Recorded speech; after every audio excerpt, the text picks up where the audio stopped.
Welcome to ArchRivals Football Season 4. Sponsored by Raz Energy, Steiner Sports, and Super Draft Pro. Here is your starting lineup for Season 4. Number 20, Darnell, the Playmaker, Sallins.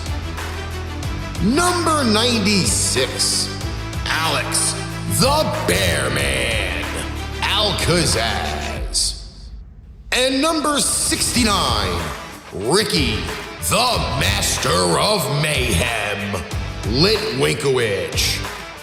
Kickoff is starting in 5, 4, 3, 2, 1.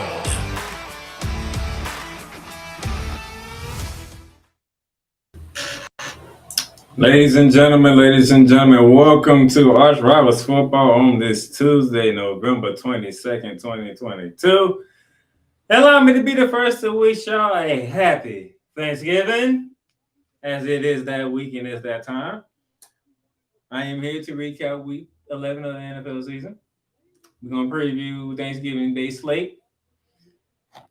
And doing a recap special, somebody has a lot explaining to do. That is that man down in Texas and the Dallas-Fort Worth area who might have to make an apology after what took place Sunday up in Minnesota.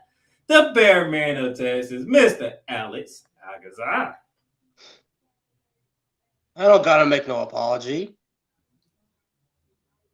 Not yet, at least. Oh boy, I can't wait to get to that game. But as you know how we do, we're gonna recap first. We're gonna go through the weeks as they went along. So we're gonna do our recap first and foremost. So beginning our recap, we're going out to the ATL, ladies and gentlemen, when the Atlanta Falcons hosted the Chicago Bears. And as I predicted, Atlanta comes out victorious 27-24. And as I also predicted, the only way Chicago was going to be in this game is because of that quarterback named Justin Fields, who was also the leading rusher for the Bears yet again. But I do think he got hurt there, man. Fields got hurt? And Justin Fields got a shoulder injury. Yeah, it's been diagnosed as a dislocation. Ooh, not a dislocation.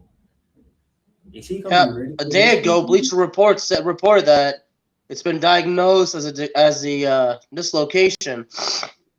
That is not good. Yeah, but that's a report. I mean, I don't want to see reports. I want to see confirmations. Well, it is Tuesday, so we still got time and whatnot. But anything stood out to you between the Falcons and the Bears? Check this out. Now Yahoo's saying reportedly didn't dislocate his shoulder after all. You see? Yeah. So we just throwing stuff out there. Okay. If he's got a damaged shoulder, or if it's the throwing shoulder, well, that's not good. Yeah. Anything about this game stood out to you? Well, you already said it. Who was the leading rusher? Justin Fields. Yeah. Yeah, so this was not Atlanta. Was this really Atlanta versus Chicago, or was this Atlanta versus Justin Fields? Atlanta versus Justin Fields. And by the way, shout out to Cordero Patterson. Recorded his 9th career kickoff return for a touchdown, which leads the NFL in history.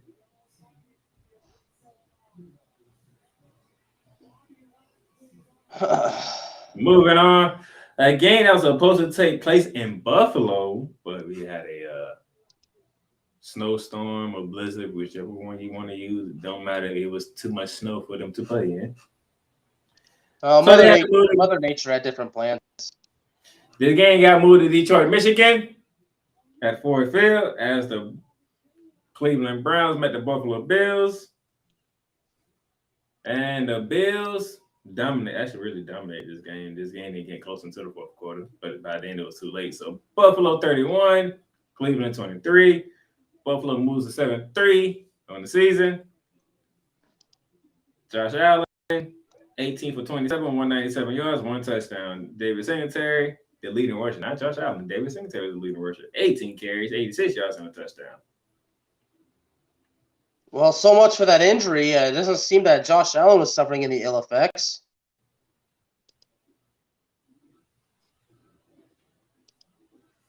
Although, he only threw the ball. He threw the ball 27 times. So I'd imagine Josh Allen's doing fine. Maybe he's starting to get healthy at the right time. And, or maybe he fought through it. I don't know. But good win for Buffalo. They needed it. They got the dub. They can move on. New Orleans, Louisiana, the Superdome. As the Los Angeles Rams took on the New Orleans Saints. And in typical Rams fashion, they get a lead and they lose it. 27-20 is the final score. Matthew Stafford, 11 for 18, 159, 2 touchdowns before he got concussed again. Which led to Perkins playing. He completed 5 of 10 passes for like 60 yards. No touchdown, no picks. Leading rusher, Cam Akers, 14 carries for 61 yards. By the way, before Bearman talks poorly about my team, Darrell Henderson has been released today. Darrell Henderson is no longer on the Rams. Bearman. Why would I trash talk your team? Because they suck. Yeah, well, my team hasn't done anything since 1996, so I have no room to trash talk. But I will say this. I got to ask. And this is something I would definitely love to ask Mr. Jonathan Mathis. At this point, do you deactivate Matthew Stafford for the rest of the season? Well, Cameron Gordon already said, or he already messaged me and said they should just play Bryce Perkins for the rest of the season and just let Matthew Stafford get ready for next year. That's what I would do. I haven't heard from Jonathan, so I don't know. But at this point, I don't even care. We are 3-7. 3-7. And this game coming up this week is not going to be fun for any Rams fan out there. I hope all y'all know that this is finna be an ass whooping. Oh, by the way, they hate me for keep using the word finna for whatever reason. But it's a word. It's in the dictionary. You dodos look it up. I mean, the injured reserve list is it reminds me a lot of the AEW roster. It's overloaded. Yeah, it look like a book, don't it? Yeah. And we finna get ready to go to Arrowhead. Ass whooping's coming our way. Well, all right. Speaking of ass whoopings, you can watch the World Cup. Speaking of ass whoopings, the Philadelphia Eagles took one on Monday night at home to the Washington Commanders. They had to go on the road to take on a fighting Jeff Saturday, the Indianapolis Colts, up in Indianapolis. Bearman should be pleased that he got the pick right, but he's not pleased because he was hoping he got it wrong. Last second touchdown drive by Jalen Hurts gives the Eagles a 17-16 win over the Indianapolis Colts. They moved to 9-1 on the season, dropping the Colts to 4-6-1. Jeff Saturday suffered his first loss as a professional NFL head coach. Well, Jalen Hurts. Indianapolis had a 13-3 lead at one point. Yes, they did. Jalen Hurts, 18 for 25, 190, 1 touchdown. Jalen Hurts, the leading rusher for the Eagles as well. 16 carries for 86 yards, and that touchdown, which was the game-winning touchdown, was on the ground. Yeah, one job, Colts. You couldn't get it done. You ain't even picked them. I picked them. Yeah, well, I was hoping they would get it done, and they didn't. Jonathan Taylor, 22 carries, 84 yards, 1 touchdown. Matt Ryan got his job back, 23 for 32, 213. As we move right along through what took place in Week 11, boy.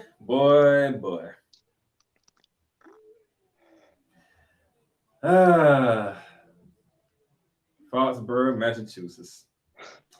Gillette Stadium. Round 2 between the New York Jets and the New England Patriots. I haven't even asked Ricky about this, honestly. He probably won't respond on him. I ain't gonna say what took place today, but this game here, it was literally 3-3 all the way to the end of the fourth quarter until the Jets put the ball to a guy by the name of Marcus Jones. No, not Matt Jones, the quarterback, Marcus Jones. And he returns it all the way back for the touchdown, and that's how New England got to 10.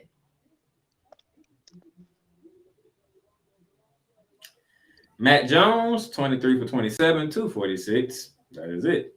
Damian Harris, the leading rusher. 8 carries for 65 yards. That is it. Leading receiver, Ramon Stevenson, 6 catches for 56 yards.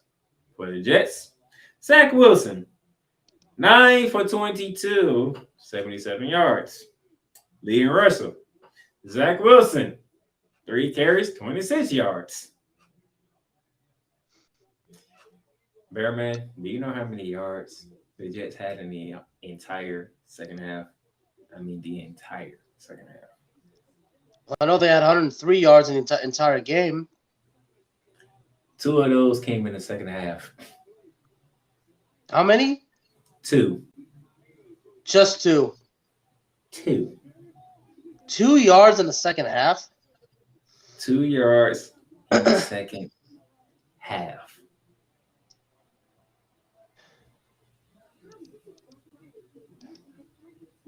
That's all they had in the second half. How is that even possible? The Jets proved to be possible. Only 2 yards in the second half. Oh, And the story of the week is Mr. Zach Wilson. Yeah, a couple of critical comments. Now, Bearman, I know how you are, so I'm pretty sure I'm just going to let you go ahead and say what you got to say about Mr. Zach Wilson and this whole situation.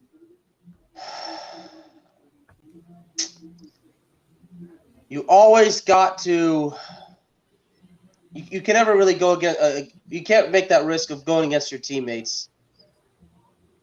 And now, right now, ESPN said that Robert Saleh won't commit to Zach Wilson as quarterback on Sunday.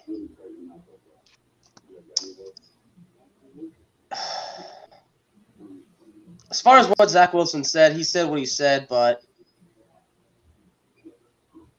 sometimes games don't go well, but you got to take responsibility. That's all I can say. You got to move on.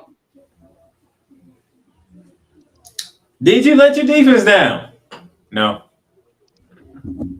Really?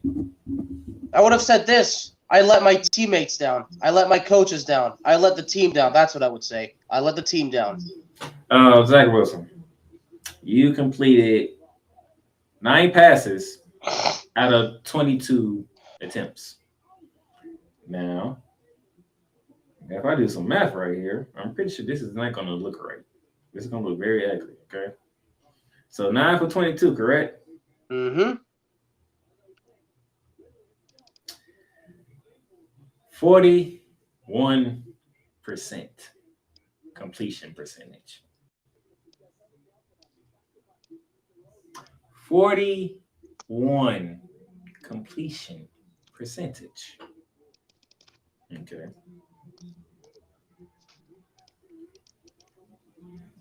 What happened during the first meeting that y'all faced off was week 8. Was it? Week 8? When the Patriots came to MetLife Stadium and beat you 22-17. How did you look then? 20 for 41, 355, 2 touchdowns, but you threw 3 picks. 3 picks. You threw 3 picks. This game, 9 for 22 for only 77 yards. Right? Mm-hmm. And how many points your defense gave up? 10. Well, actually, 3. no, none. None. They Yeah, gave up- 3. Yeah, 3. They gave up 3. They gave up 3 points.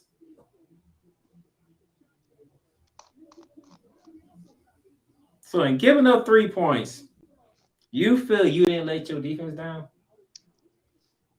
Was you saying that that's to take the blame off you? Or you thought that was going to help take the blame off you? Or you said that because you can't handle the fact that you know this game failed in your head? Like, oh, this is your fault. I would like to know. You got to take. That's why I would have said. I would have said I would have just said it like it is. I let my teammates down, and I would take responsibility for it. Now I want to shout out to a good brother named Ryan McCarthy who joined Snowman in the morning on Mondays because he went. Well, he didn't go off. I mean, going off is what me and Bearman does. But let's just say, in a very nice way, Bearman, he went off. Let's put it like that. He went off in a nice way. He's not one of the guys that yells and shouts and all that stuff like we do, right? He just says it like it is and leave it like that. Stephen A. went off on you.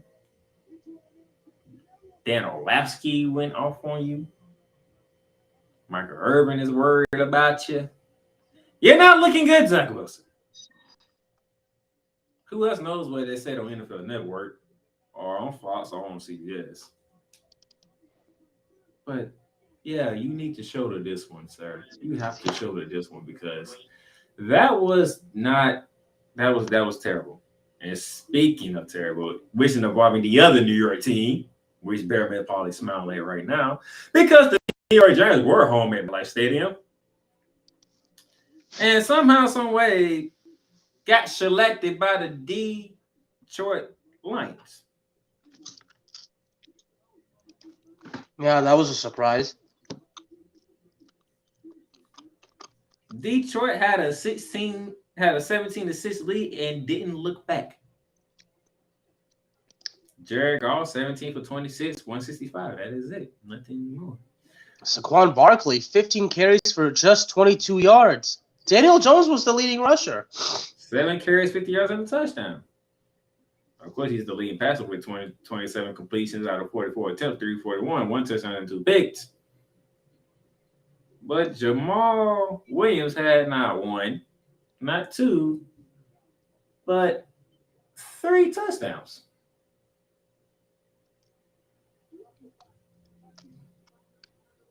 Detroit's on a 3-game winning streak. And Detroit's on a 3-game winning streak. Giants fall to 7-3. The Detroit Lions moved to 4-6, which is a better record than my Rams. And Detroit can still make the playoffs. And you know what's worse about it? You know what worse about that is? What? Guess who has our first round pick?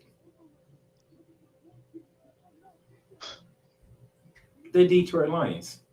It's not yours anymore. The Detroit Lions have our first round pick. So Detroit's going to get a top 10, top 5 pick from us. And whatever pick they're going to get for their own damn selves. Detroit has 2 first round picks coming up in this draft. Y'all better be careful. From MetLife Stadium to the big crab cake at MTT Bank Field in Baltimore, Maryland, as the Baltimore Ravens hosted the Carolina Panthers. It was the battle of Lamar Jackson versus Baker Mayfield. Battle of the Heismans. This game, a little similarity to a certain Super Bowl. Shut up. Hey, it wasn't a good day for me, too. Imagine taking 20 pizza delivery orders and only getting tipped 7 times. Stop bringing up bad memories. It was a bad season. It was a bad memory for me as well. Hey, but you ain't the team that was the number 1 offense in the league getting held to 3 points in a damn Super Bowl.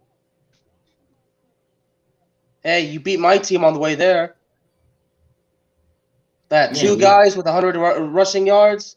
Yeah, I know. Yeah. Still. So it's not really bad memory for you. So we have Lamar Jackson versus Baker Mayfield. And we had no passing touchdowns whatsoever. Baker Mayfield 21 for 33, 196, 2 interceptions. Lamar 3, 209, and an interception. Did we forget how to throw touchdown passes? Apparently. That's Baker, though. Apparently, we forgot how to run, too, because Deontay Foreman, 11 carries, 24 yards. Kenyon Drake, 10 carries, 46 yards. Panthers don't know how to play football. What kind of game was this? Okay. What kind of game was I looking at here? A game that nobody really gives a damn about. If we're being honest. So the Baltimore Ravens can muster up 308 total yards of offense, but only can get 13 points. You ran for 115 yards. You passed for 193. You can only muster up 13 points against the Carolina Panthers. Well, if the offense sputters, I mean, I wouldn't know all about that. That's what the Cowboys are notorious for. Sputtering offense. But Lamar Jackson wants a fully guaranteed contract, though. Which, by the way, the NFL Players Association is suing the NFL for stopping players from getting fully guaranteed contracts. But why should the Baltimore Ravens give Lamar Jackson a fully guaranteed contract when the performance is like this? Well, correct me if I'm wrong. Didn't the Ravens offer him a deal already that was more than reasonable? And well, let's start right there. Didn't they recently offer him right before the deadline a massive deal that was beyond reasonable? It wasn't fully guaranteed. Still, because of that right there, that makes it reasonable. He said no. Fully guaranteed is the operative words in this whole thing. Okay. So that happens in Baltimore. And then we get to Houston, Texas, where the Houston Texans continue to be a whatever word Bellman wants to use at this moment in time. Against the Washington Commanders, who are all of a sudden a team you need to be reckoning with if you're in the NFC East to be specifically. As the Commanders win 23-10, they move to 6-5 on the season.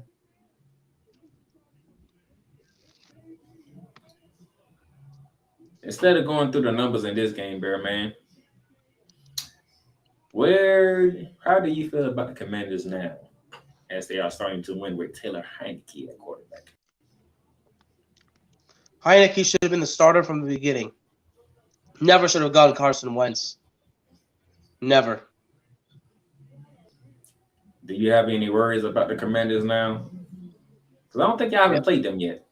No, we did. So we already played them. We already played them at home. Played them at home.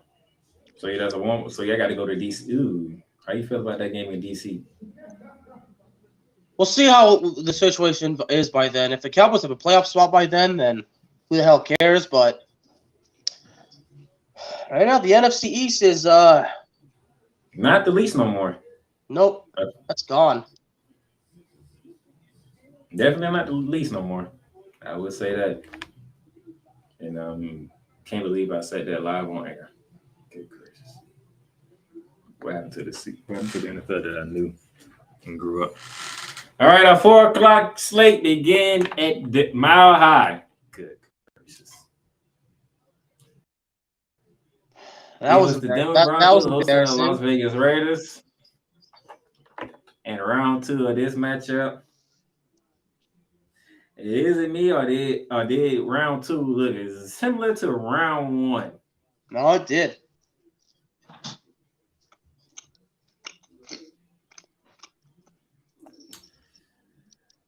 The Broncos jump out to a 10-0 lead. And then the Raiders decide to take over from there all the way into overtime win. So, all right, who's the best player on the field for both teams? Say Devontae for Las Vegas. Devontae Adams for Las Vegas, correct? Yep. What number does he wear? Like it matters, but how does that number get wide the hell open in overtime?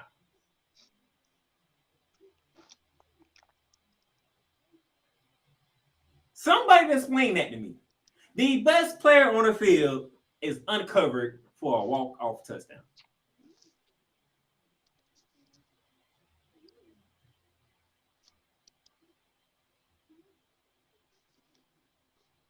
you're right. I mean, huh.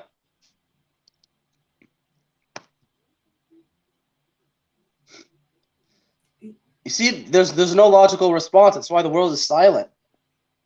Now, here's the other thing. Melvin Gordon got his pink slip today as well. Why did he get his pink slip? Because guess what? He did the same thing he did in Vegas. You know what that was? He fumbled at the goddamn goal line.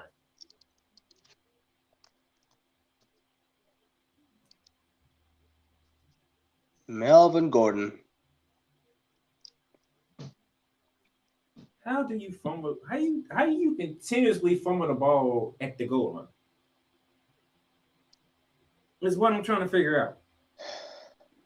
Is he just too unlucky, or am I just being too nice right now? You bet. He did the same thing against Vegas and when it was in Vegas. Exactly. He fumbled at the damn goal line.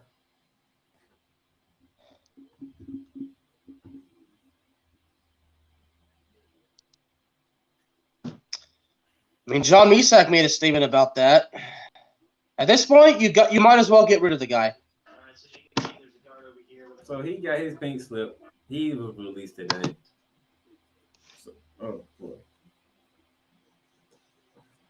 Both the Raiders and the Broncos both come in at 3-7 after what took place yesterday at Mile High. From Mile High, we go to the Steel City where the Pittsburgh Steelers got round 2 with the Cincinnati Bengals. Even though Joe Burrow still did the same thing he did in the opening against the Pittsburgh Steelers, he damn sure made sure it wasn't an L on this one, damn it. 24 for 39, 355, 4 touchdowns and 2 picks. Kenny Pickett got the start on this one, and when opening of the season, it was Mitchell Trubisky. Kenny Pickett was 25 for 42, 265 on the touchdown. Najee Harris, 20 carries, 90 yards, 2 touchdowns. T. Higgins had a great day, 9 catches for 180 yards for Cincinnati. Joy Pickens from the University of Georgia, 4 catches, 83 yards on the touchdown. Joe Mixon went down with a neck injury, but it could be a concussion as well. So Jermaine P. had to step in. He had a couple of touchdowns through the air. And the Bengals walked out of Pittsburgh with a 37-30 victory. One sooner relieves the other. Cincinnati leads Pittsburgh 6-4 on the season and has a wild card spot currently as of right now. Anything for the Cincinnati Bengals, Bear Man? Revenge is sweet, isn't it? That's all you got to say, because guess what? It was America's game of the week. Minneapolis, Minnesota. The Minnesota Vikings coming off that thrilling overtime win over the Buffalo Bills at Orchard Park. When Justin Jefferson made the catch of the century with that one-handed catch when the defender had to pick him with both hands on the football. Here comes rolling in the Dallas Cowboys after Bearman ripped them apart after what took place at Lambeau Field a week before, blowing a 14-point lead. Bearman. I do see one side says 3 and the other side says 40. Yep. The Cowboys dropped 40.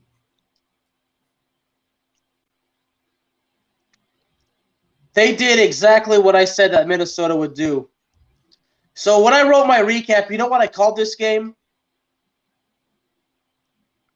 I call this game a bad case of reverse psychology. A bad case of reverse psychology. Because everything that happened to Minnesota is what I thought would happen to Dallas. Kirk Cousins gets sacked a career high 7 times. Let's be honest. Kirk Cousins getting beat up and picked on by the Cowboys defense. That's something that's basically a tradition now. I mean, this goes way back to his time in our nation's capital. Dude, that offensive line for Minnesota looked like they ain't want no parts of the Cowboys defensive line. And I thought Minnesota's offensive line was great. They look like they ain't want no parts of that D line. I mean, Micah Parsons gets 2 sacks. You know what? And I wrote everything out. Justin Jefferson briefly was on the scene, but he mysteriously disappeared. That's what I wrote. Because he only had 3 catches for 33 yards. Keep going. Keep it going. Let's see. Kirk Cousins, Captain Kirk. Well, Kirk Cousins couldn't really say, beam me up, Scotty, because he was only 12 for 23 for 105 yards. Keep going. Minnesota gave up 458 total yards to the Cowboys. How many? Whoa, what the offense do? 458. Hold on, this is the Cowboys offense. They don't do that, according to what you be saying. That's not what they do. Oh yeah, congratulations, Kellen Moore. Another game where he got it right. Why don't you go ahead and do the offensive stats? Well, should I mention that Kirk Cousins fumbled on that opening drive when he was chased by Micah Parsons and then tackled from behind and fumbled. That's it for his fumble when you brought him up. But I do gotta say the Cowboys, and then the Cowboys get the ball at the 30-yard line, but have to settle for 3 points. Yeah, that's a little bit disappointing right there. No, I want to get to the offense though. Let's talk about the offense. What did the offense do? Dak Prescott was near perfect. Really? Tony Paul. Well, you see what happens when you bless Tony Pollard, when all you do is put your hand on his shoulder and say, "We trust you. We're gonna give you a chance. Go out there, go out there and be yourself, Tony Pollard." You do that. He does exactly what he does. He wasn't the only one having fun. There and he delivers for you. He wasn't the only one having fun though on the offensive line. Speaking of reverse psychology, check this out. Zeke Elliott runs in for 2 while Tony Pollard catches the other 2. One running back runs them in while the other catches them. Huh.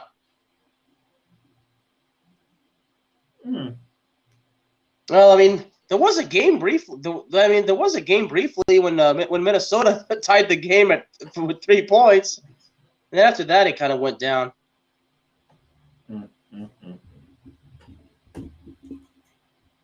Michael Irvin called it the perfect game. You want to talk about a stat? Check this out. And before I say, you want to know who I learned this particular important fact from? Take a wild guess while I pull it up. This is very important, but guess who I learned this from? Go ahead. You got to take a guess. I ain't taking a goddamn guess. You sure? Yeah, I'm positive. It was Skip Bayless. That he reminds us that last year, the Cowboys held Justin Jefferson to just 2 catches for 21 yards, and this time it was only 3 catches for 33. Now, am I going to go out and say that Trayvon Diggs shut down Justin Jefferson? I mean, played against him, but it was the defense that shut down Justin Jefferson. And let's be honest, Trayvon Diggs and Justin Jefferson, those guys know each other very well, don't they? Mm-hmm. Not because of the fact that the Cowboys have played the Vikings 3 straight times with all these guys' careers. No, these guys, they've known each other dating back to their days in college because they both competed in the SEC. So at this point, sometimes a wrestling fan would say the whole thing with Jefferson and Trayvon Diggs, it's a little old Ric Flair and this guy Harley Race, a little classic wrestling rivalry. Leave it to you to bring it back to wrestling.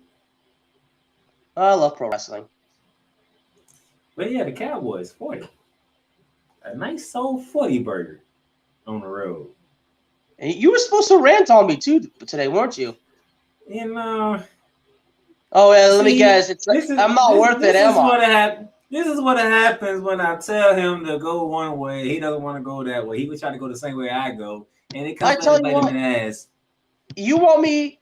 I told him to go with the Cowboys. He didn't want to listen to me, and the Cowboys put an ass whooping on the Minnesota Vikings in Minnesota, by the way. That's twice I told you to pick a team to go against. Matter of fact, this the Vikings twice I told you to pick against. Are you going to do that the same thing for the game on Thanksgiving? I ain't got that yet. But I have told you to go against the Vikings twice. You have not, and you failed both times. Miserably. I told you to do it when they played Philly. It was a Monday night game, and it's Kirk Cousins. You ain't want to do it. Philly shut them down. Told you I told you Saturday. With your Cowboys. You ain't want to do it. Cowboys dropped 40 on them. Yeah, because this was a primetime game, right? America's game of the week. I mean, come on, hey, 40-3. Wait, you talk like you saw this coming. I had every right to pick the Cowboys. Yeah, okay, I'm not saying that. No, it's almost as if you saw this result coming. You saw Dallas winning the way they did. Dude, when you can go in there on a Thursday night with a backup quarterback called Cooper Rush and beat the Minnesota Vikings in a primetime game, that told me right there, okay. Minnesota is not the team they were last year. They have a new coach, and the situation is different.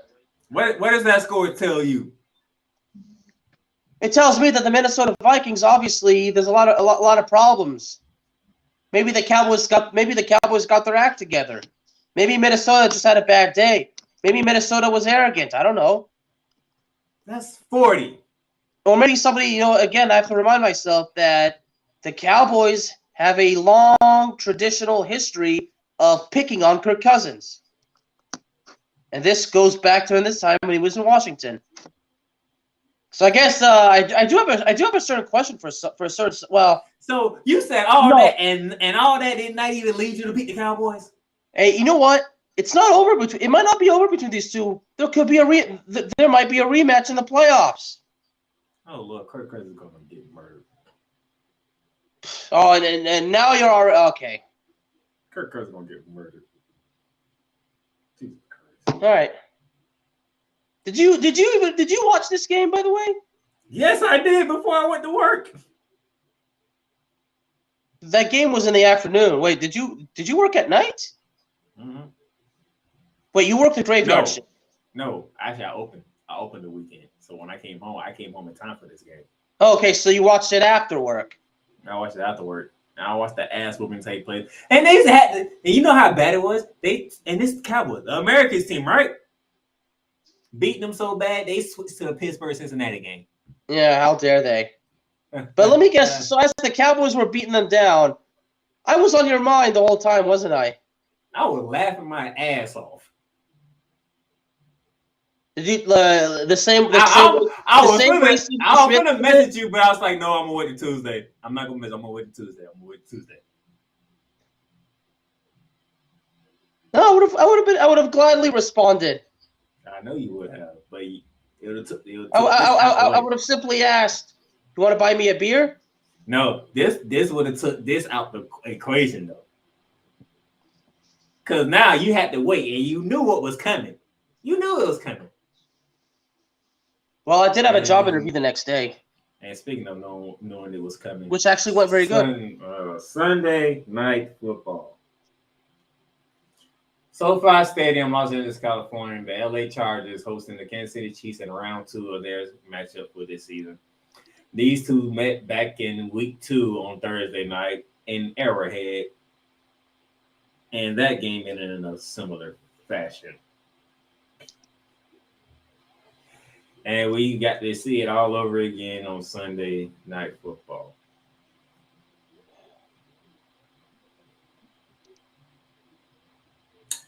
For whatever reason, when it comes to the Chargers, they cannot stop Travis Kelce. It's called kryptonite. Yet again, late in the game, the Chargers take the lead. That's a good one right there. Say that again. That rhyme you just said. Do that again. I forgot it. But yet again, late in the game, when the Chargers take the lead, they get beat by Patrick Mahomes and Travis Kelce. Write that down because this is gonna be one of your Playmaker quotes right there. Good gracious! And I'm not kidding. Like seriously, no, you got to keep that. That fits you perfectly right there. That's very Playmaker-ish. Chargers are 5-5. This makes us both look bad because you picked the Chargers to win that division. I picked Las Vegas. I'm in the worst situation, but at the end of the day, we both didn't get it right. You picked the Chiefs to win the game. Yeah, but I still refuse to put out Los Angeles. The Chiefs go to 8-2. Still don't understand why they left San Diego. Because they know how to beat the damn Chargers. When the Chargers don't know how to beat the Chiefs. Justin Herbert, 23 out of 30, 282 touchdowns and a pick. Patrick Mahomes, 20 for 34, 329, 3 touchdowns. Oh, by the way, guess what all 3 touchdowns went to? Just take a guess. I know. Just take a guess. I know. Who caught all 3 touchdowns? Travis Kelce. The same guy that you just said that they can't stop. Oh, for the Chargers. Guess who caught both touchdown passes for the Chargers? Joshua Palmer. Yeah. The same guy that emerged once all of a sudden out of nowhere. Damn. Brandon Staley and damn you. Why you can't beat the damn Chiefs?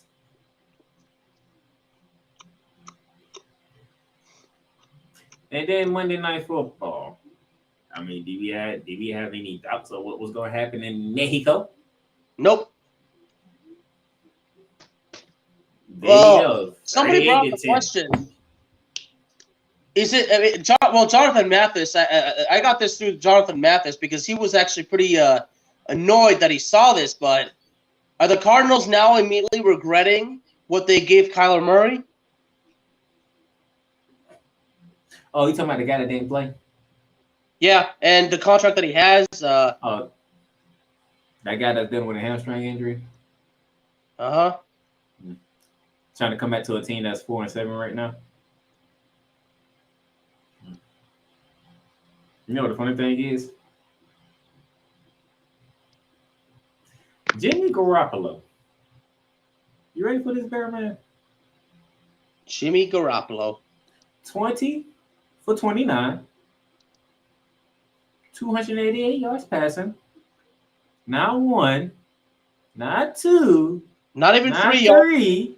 But 4 touchdown passes. He picked that Arizona defense apart.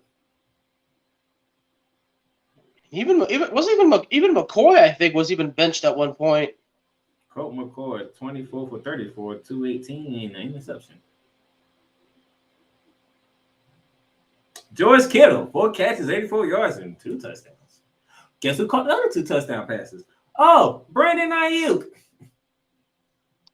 Deebo Samuel had a rushing touchdown. All the 49er stars is amazing except for Christian McCaffrey. And they ain't even need Christian McCaffrey. Yeah, they ain't even need Elijah Mitchell either.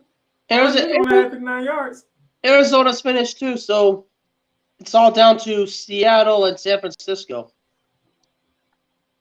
A beating took place in Mexico. A beating. Just a beating. And that was the recap. Standings for ArchRivals. It goes like this. I went 7-7. Bearman went 9-5. Somehow that 7-game lead is just lovely.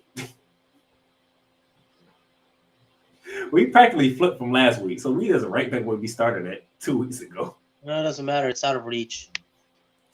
That's only week 11. You got to go all the way up to 18. That's still 7 more weeks.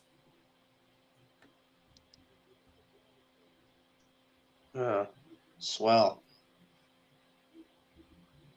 Now, when we do Bear Down the Gridiron tomorrow, that's a whole different story. Because I actually gave you a game and you still couldn't take advantage of it. But I'll say that for tomorrow. Playmakers of the week. You ready for this, Bear Man? Because I got a feeling you might drop your head on this one. Bring them on. Let's see. We have Tony Pollard of the Dallas Cowboys. With 15 carries, 80 yards rushing, 6 catches, 109 yards receiving, and 2 touchdowns. And then on the bottom is Travis Kelce, 6 catches, 115, and 3 touchdowns. You didn't think I was going to have a cowboy on here, did you?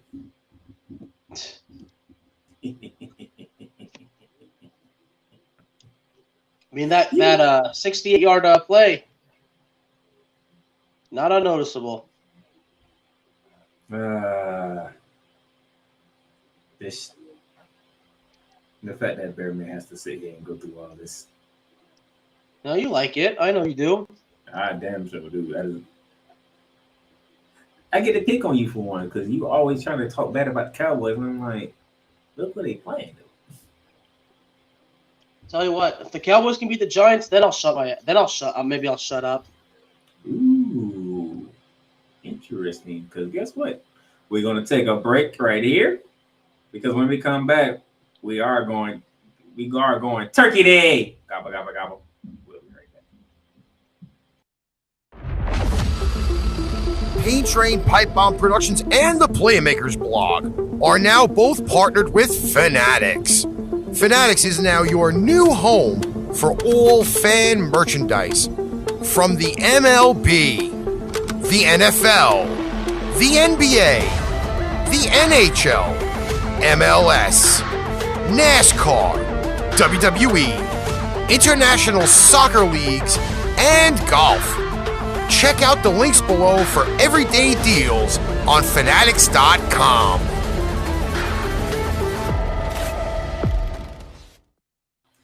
All right, ladies and gentlemen, Thursday is a special day because it is Thanksgiving Day, Thursday. And before I get into the slate, Bearman, anything you want to say about Thanksgiving? What? Anything to say about Thanksgiving? My brother's coming home. That's good. Yeah, and then after that, he got his orders, so he's coming home. And then he's going back to California. He's going to start his career with the 1st Marine Division Band. Congratulations to the brother. Thank you. And I think the day after Thanksgiving, I start my new part-time job. Nice. Yeah. But it is Thanksgiving. It's a time to be thankful. It's a time to be spending time with family. And it's a time to do one more thing, though, man. And there's something I'm super grateful. I get to watch the World Cup and the Cowboys.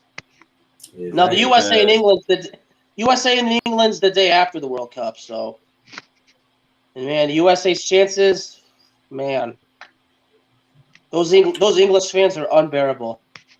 Yeah, after they smacked whoever they played Iran. earlier today. It was Iran. Wait.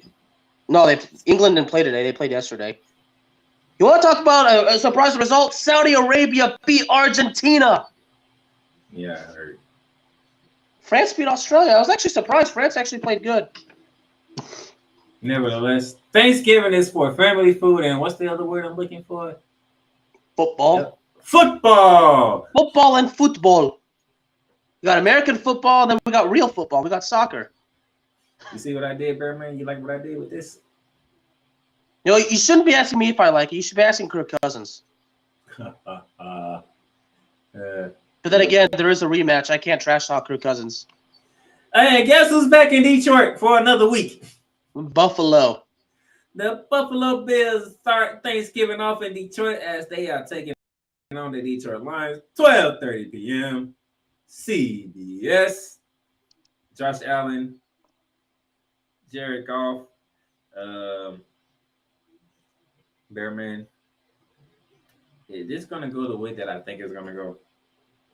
Or am I in for another rude awakening at the hands of the Detroit Lions? Oh, who knows?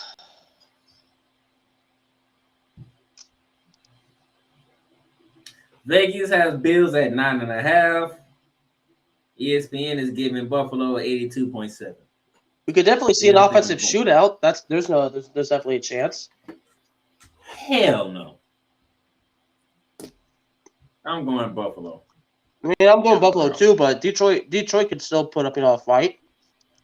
I'm going Buffalo in a row. Buffalo beat them by 14. Game 2, ladies and gentlemen. The game of the day for Thanksgiving. 4:30 p.m. Fox. Arlington, Texas. AT&T Stadium. It is the rematch. And it is the rivalry. The New York Football Giants, 7-3, taking on the Dallas Cowboys, 7-3. The battle for second place goes down at AT&T Stadium. Bearman, before you go. We have another game that's 9.5. This one is for them boys. Let me see what ESPN say. ESPN is saying 87.2% for them boys.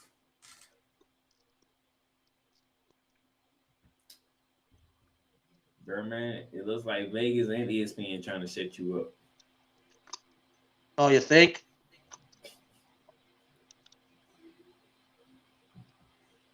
What are you feeling?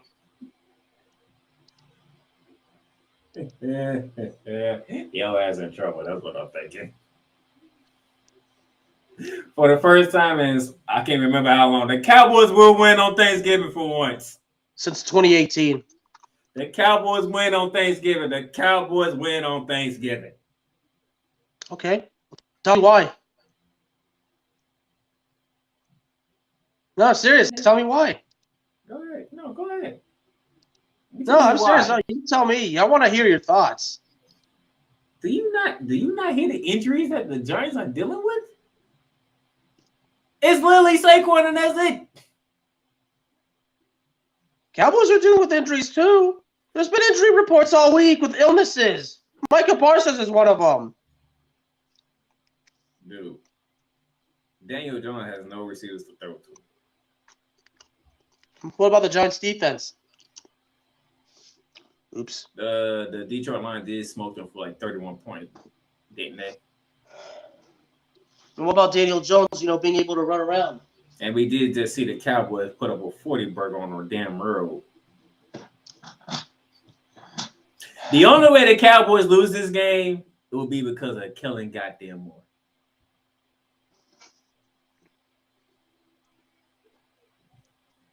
All right, Playmaker. I'll tell you what. Your neck is in on this, so I'll tell you what. I'm going with Dallas. Why didn't you pick the Giants?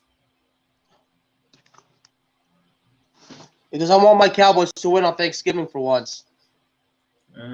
Snowman, what's up? To your Hitman Gaming, what's good? And yes, I say the Cowboys are winning. The Cowboys are winning this one. And if Steve Marvin is watching somewhere in the background, I'm sorry, but I'm picking the Cowboys.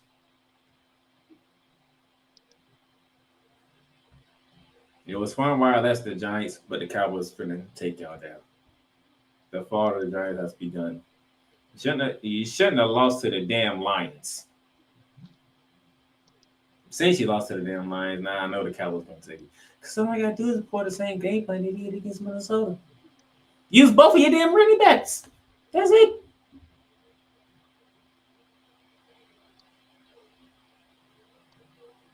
Snowman, you don't even believe that. You just saying that for whatever reason, but you don't even believe that. And speaking of that team that got who gave up 40 points, they are on the nightcap. Minnesota and Indianapolis. That's Kirk Cousins. Is in prime time against Bill Belichick and the New England Patriots. 8:20 p.m. on NBC. Bearman, go ahead. You got Kirk Cousins against Belichick, and it's in prime time.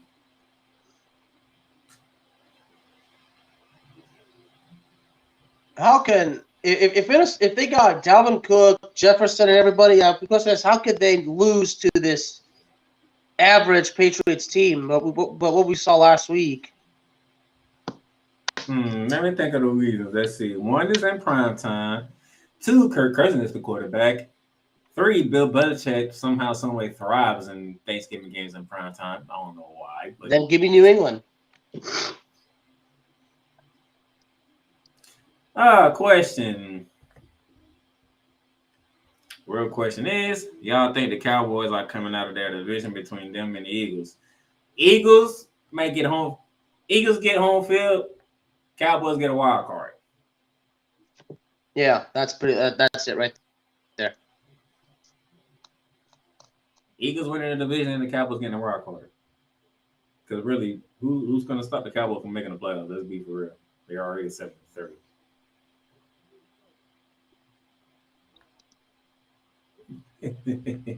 This is what Brian played.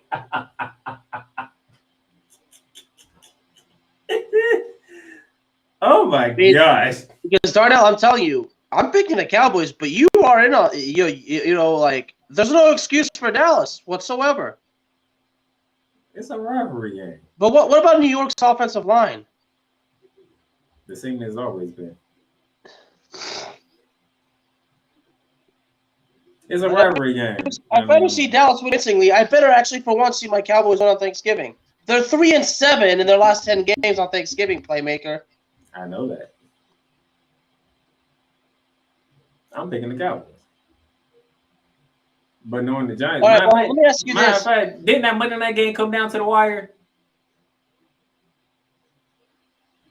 Exactly. Yeah. And that was in New York. They always play each other competitive, okay? You're around here you out here want another 40-point beatdown that happened. It's a rivalry. It's the Giants and the Cowboys. No, Dallas has destroyed New York before. How many times, though? And how many games? In like the last 10 years, many times. But this right here, this is the hard one for me to pick. Good Christ. I got Kirk Cousins on front of time. Good God.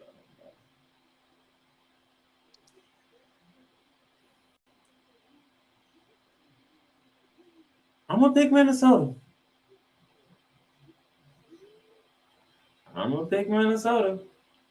I probably shouldn't. I'm picking Minnesota. And plus, we got to have a game difference somewhere back there. There's no way the hell I'm picking. There's no way the hell I'm picking Detroit over Buffalo. I'm not picking the Giants over. I already said I'm picking the Cowboys over the Giants. That was my coin flip. I'm picking Minnesota. If Kirk Cousins have back-to-back ridiculous, ugly games, it's just a formality for the Vikings. No matter who the coach is. It just doesn't matter. So, that is Thanksgiving Day on Thursday. Tomorrow, the Bear Man and myself will be back. College football. And y'all thought today was kind of interesting for the Bear Man. Wait till tomorrow. The way this is going. The TCU Harmfall don't have any room for a mistake at all. Ain't that correct, Bear Man? Yeah, and I'm sure you're gonna destroy me for not going with Texas too. But that's tomorrow. Y'all enjoy the rest of y'all night, and yes, I'm not the only one picking Minnesota to win. That's good to know. Until tomorrow, that's the Bear Man out there in Dallas-Fort Worth, Texas. I'm the Playmaker out here in Florida. We will see y'all tomorrow. You've just experienced ArchRivals Football Season 4. Click that like button and subscribe so you'll be notified when a new Arch episode is live on the air. Check out our sponsor links down below for everyday deals on Fanatics, NFLshop.com, and Points.com. Need merch? Check out www.paintrainpipebomb.threadless.com for quality merch at amazing prices. Tune in again next time for ArchRivals Football Season